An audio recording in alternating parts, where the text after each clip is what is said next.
हमें क्या करना है, इस पूरे डायग्राम में हमको धारा का मान बताना है कि धारा कितनी बहेगी। ठीक, और एक बात अच्छे से याद रखिएगा कि धारा का मान बताने के लिए हम धारा का डायरेक्शन देखेंगे कि कितनी दिशाओं में जा रही है।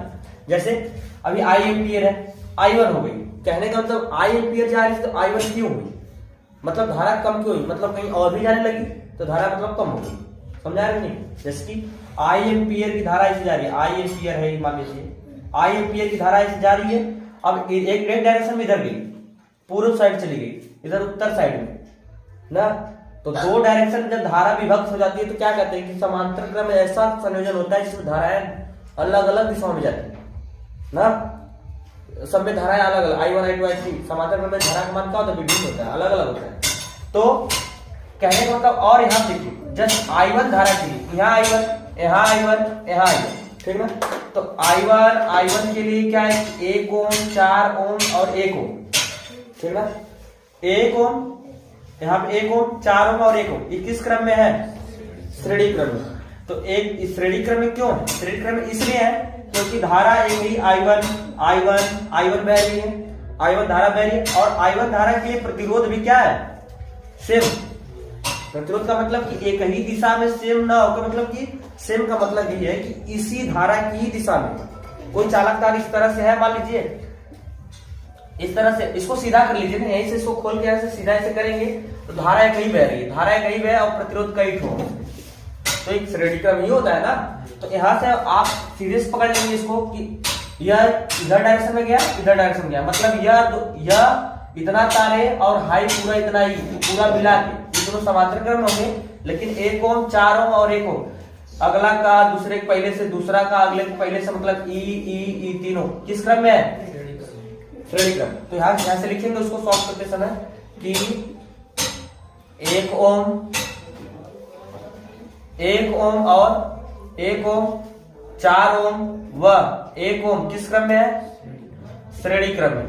तो एक श्रेणी क्रम से श्रेणी क्रम में, तो श्रेणी क्रम से R बराबर क्या आएगा, देखिए 4 सबको जोड़ देते हैं ना श्रेणी क्रम में, तो 1 4 1 5 5 1 6, मतलब 6 ओम आ गया, कितना आ गया, 6 ओम। अब एक बात याद रखिएगा कि मान लीजिए धारा ऐसे, इसमें 6 ओम है, इसमें 6 ओम है, और यहाँ से जब तीनों को मिला है तो तीनों का कितना आ गया, इसका प्रतिरोध कितना आ गया, मान लीजिए इसे, इसका कितना आ गया, तीनों को मिलाने में कितना आ गया, ये मान लीजिए भी कितना आ गया, 6 ओम। तो हाई 6 ओम पहले से था, धारा इसमें अलग गई, धारा इसमें गई, मतलब यह दोनों किस क्रम में होंगे, समांतर क्रम में। तो यहाँ से कहेंगे 6 ओम, जब धारा में भिन्न दिशाओं में बंटने लगे तो समझ जाना कि समांतर क्रम संयोजन है, और धारा एक ही दिशा में बह रही है और उसमें कई प्रतिरोध आए तो समझना कि श्रेणी क्रम, और श्रेणी क्रम में प्रतिरोधकता का मान सबसे अधिक होता है, और समांतर क्रम में जो प्रतिरोधकता होती है क्या होती है, कम आती है ना। धारा का भी मान ऐसे ही होता है, धारा का मान, धारा ना श्रेणी क्रम में सबसे अधिक बहती है, समांतर क्रम में सबसे कम धारा बहती है। तो अब यहाँ से ये जो 1 2 3 1 2 3 या किस श्रेणी में थे, 6 हाई 6 किस क्रम में हो जाएंगे, समांतर क्रम में। समांतर क्रम में क्या होता है कि 1/r डैश कर लो, तो 1/6 ओम प्लस 1/6, हर समान 2/6।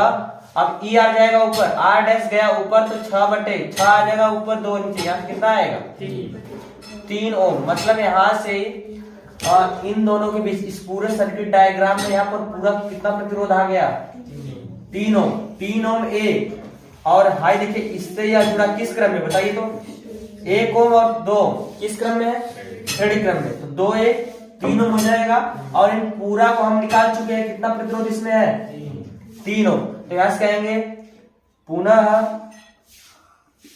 3 ओम, इसका पूरा 3 ओम, ठीक। मान लीजिए पूरा 3 ओम है, पूरा को मिलाने के बाद 3 ओम हो गया, 3 ओम 2 ओम 1 ओम किस क्रम हो जाएंगे, श्रेणी क्रम में। 2 ओम व 1 ओम श्रेणी क्रम से, या मेल कर देंगे, कोई दिक्कत नहीं है। R बराबर क्या आ जाएगा, R डबल डैश निकाल लो, 3 2 5 5 1 6 ओम। यहां से आ गया R का मान, पूरे सर्किट में, पूरे आपके इस परिपथ में जो प्रतिरोध है कितना आ गया, R बराबर कितना, 6 ओम। आपको विभवांतर दिया है ये धारा आई नहीं है, मतलब ये बस बता रहा है कि आई एम्पियर की धारा जा रही है, आई एम्पियर, यहाँ आई एम्पियर है, लेकिन यहाँ से विभक्त हो गई, इधर गई इधर गई, तो इसलिए I1 बन गया और इधर भी अलग डिवाइड हो गया ना, इसलिए I1 बना हुआ। यहाँ याद रखिएगा कि I1 हुआ मतलब धारा विभक्त होगी, धारा कहीं चली गई कुछ न कुछ में। अब यहाँ से हमें V बराबर दिया है, V बराबर कितना वोल्ट दिया है, इसको ये भी कह सकते हैं विद्युतवाहक बल, ये भी मान सकते हो, विभवांतर भी मान सकते हो, क्योंकि यहाँ बैटरी है ना, बैटरी कुंजी जब तक बंद रहेगी तभी धारा इसमें जाएगी। तो यहाँ से V का मान कितना है, 12 वोल्ट। हमें क्या बताना है, धारा का मान बताना था। I बराबर क्या होता है, V बटे R, वही ओम का नियम से आपने पश्चात कर लीजिएगा। यहाँ से V का मान कितना हो जाएगा, V का मान हो जाएगा आपका यहाँ से 12, यहाँ से 6 दूना 12, मतलब 2 एम्पियर की धारा क्या होगी इस डायग्राम में बहेगी, ठीक है ना, 2 एम्पियर लगा लीजिए, फटाक से लगाइए, फट से कोई अगली सवाल से बताता हूँ।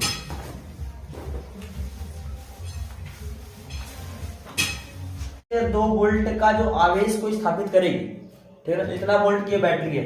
अब क्या है कि हमें समझना है कि इसका तुल्य, पहले हमें निकालना है कि ये A है और यह B है, एक पॉइंट A और B, इनके बीच तुल्य प्रतिरोध को मिलाना है, पूरा प्रतिरोध कितना होगा इन दोनों बिंदुओं के बीच में, तो उसको निकालने की करेंगे क्या, आपको अभी बताया गया। धारा देखिए किस कंडीशन में जाएगी, धारा अगर यहाँ से जाएगी, बैटरी है तो धारा जब भी जाएगी, इसके ऊपर वाले सवाल में पढ़े आप कि धारा जब भी जाएगी इधर वाले कंडीशन में अलग हो जाएगी और इधर वाली धारा क्या हो जाएगी, इधर वाले कंडीशन हम जानते हैं कि अगर प्रतिरोध इधर अलग है, इधर अलग, आई एम्पियर की धारा आ रही है, इसके पहले वाले सवाल में ही देखें आप कि धारा आई आ रही थी, I1 हो गई।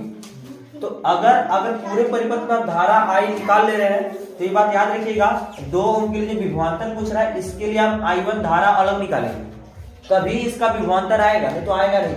तो सबसे पहले हमने जो पूछ रहा है वो करते हैं। A व B के बीच तुल्य प्रतिरोध, A व B के बीच तुल्य प्रतिरोध क्या होगा, 2 ओम 1 ओम 3 ओम 3 1 4 ओम, मतलब 4 ओम और 4 ओम किस क्रम में हो जाएंगे, समांतर क्रम में। सबसे पहले क्या होगा, सॉल्व करेंगे इसको, कहेंगे यहां से 1 ओम 2 ओम और वह 1 ओम किस क्रम में है, श्रेणी क्रम में। श्रेणी क्रम में तो यहां से क्या हो जाएगा, R बराबर आ जाएगा 1 2 1 ओम, कितना ओम आ जाएगा, 2 1 3 1 4 ओम। अब यहां से देखिए इसमें धारा अलग गई, मतलब एक ही परिपथ है या इसमें श्रेणी क्रम होगा, ये कहीं में सब जुड़े हुए हैं ना।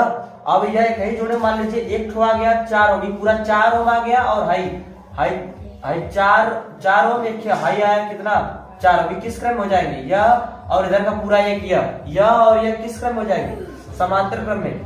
तो 4 ओम व 4 ओम किस क्रम में होंगे, समांतर क्रम में, समांतर क्रम से। तो यहां से इसका R डैश कितना आएगा, 1/R डैश 1/R डैश 1/4 यहां से हो जाएगा 2/4, R डैश ऊपर जाएगा तो 4/2, यहां से कितना आ जाएगा 2 ओम आ जाएगा, ठीक है ना। मतलब इस पूरे परिपथ के बीच कितना तुल्य प्रतिरोध आएगा, 2 ओम, ठीक ना। कितना आएगा, A व B के बीच पूरा तुल्य कुछ है नहीं, उसका ऊपर जैसे इसके ऊपर वाली सवाल थी उसका एक बॉक्स था, वही बॉक्स बस दे दिया, इधर वाला गैप कर दिया है, ठीक। यह इस क्रम में देखिए धारा 2 दिशाओं में जा रही है, एक इधर गई और इधर कंडीशन में ये जा रही है। तो यह और यह किस क्रम में होंगे, श्रेणी क्रम में, और इससे यह समांतर जाएगा क्योंकि 2 डायरेक्शन में है। जब भी धारा 2 डायरेक्शन में हो तो समांतर क्रम। तो यहाँ से इसका कितना तुल्य प्रतिरोध आ जाएगा, 2। ये पहले का आंसर, ये पहला आपका हो गया। अब पूछ रहा है बैटरी द्वारा धारा, पूरे बैटरी में धारा कितना है, तो पूरा धारा पूछ रहा है तो पूरा प्रतिरोध भी चाहिए। तो I बराबर हम क्या करेंगे, दूसरा कंडीशन I बराबर हमें पता है V बटे R, तो V बटे R, तो V कितना हमारे लिए, यहाँ पे V क्या है, V क्या है हमारे पास 2 वोल्ट है और प्रतिरोध कितना भी आया 2 वोल्ट, यहाँ से कट जाएगा कितना एम्पियर आएगा, 1 एम्पियर। यह आपका दूसरा प्रश्न है, मतलब बैटरी द्वारा 1 एम्पियर की धारा यहाँ से निकली, लेकिन क्या यह आवश्यक है कि एम्पियर की धारा इस परिपथ में भी जाएगी और इस परिपथ में जाएगी, ये संभव नहीं है, क्योंकि 2 डायरेक्शन में धारा 1 एम्पियर की धारा आ रही है, शायद कुछ इधर चली जाएगी, कुछ इधर चली जाएगी, लेकिन हमें 2 ओम के लिए विभवांतर बताना है। तो इसके लिए धारा याद रखिएगा, इसके लिए धारा हमेशा अलग होगा और इसके लिए धारा अलग होगा। तो यहाँ पे दूसरी सवाल भी हो गई कि बैटरी द्वारा कुल कितना परिपथ में धारा बह रही है। तो पूरा प्रतिरोध लेके पूरा